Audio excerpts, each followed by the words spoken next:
এয়া হ'ল LG 7kg front load ৱাশ্বিং মেচিন। মেচিনটো কিনাৰ বেছি দিন হোৱা নাই, মেচিনটো টিকেটাকে চলি আছিলে। 5 ষ্টাৰ ৰেটিং থকা এটা ৱাশ্বিং মেচিন দেখা পাইছে।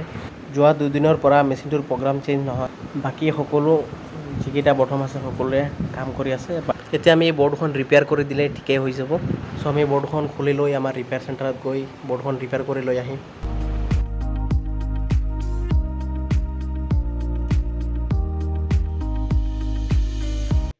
পাৱাৰ অন অফ আৰু ষ্টাৰ্ট বটম বাদ দি বাকী গোটেইকেইটা বটম দেখা পাইছে, গোটেইকেইটা টাচ স্ক্ৰীন হয়।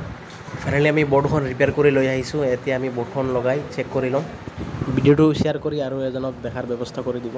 এয়া দেখা পাইছে পিছফালে কাটি পেলাই আমি বৰ্ডখন ৰিপেয়াৰ কৰি লৈ আহিছোঁ আমাৰ ছাৰ্ভিচ চেণ্টাৰৰ পৰা। পাৱাৰ কানেকশ্যন দি অন কৰাৰ পিছত লগে লগে আহি গ'ল। এয়া দেখা পাইছে আপোনালোকে। এতিয়া ৰোটাভেটাৰটো আমি ঘূৰাই চেক কৰি ল'ম প্ৰগ্ৰাম চেঞ্জ হৈছে নে নাই। এয়া দেখা পাইছে সকলোকেইটা প্ৰগ্ৰাম চেঞ্জ হৈ আছে। এতিয়া যদি ভিডিঅ'টো ফেচবুকৰ পৰা চাই আছে তেতিয়া এটা ফ'ল' কৰি দিব, যদি ইউটিউবৰ পৰা চাই আছে এটা ছাবস্ক্ৰাইব কৰি ন'টিফিকেশ্যনটো অন কৰি ৰাখিব।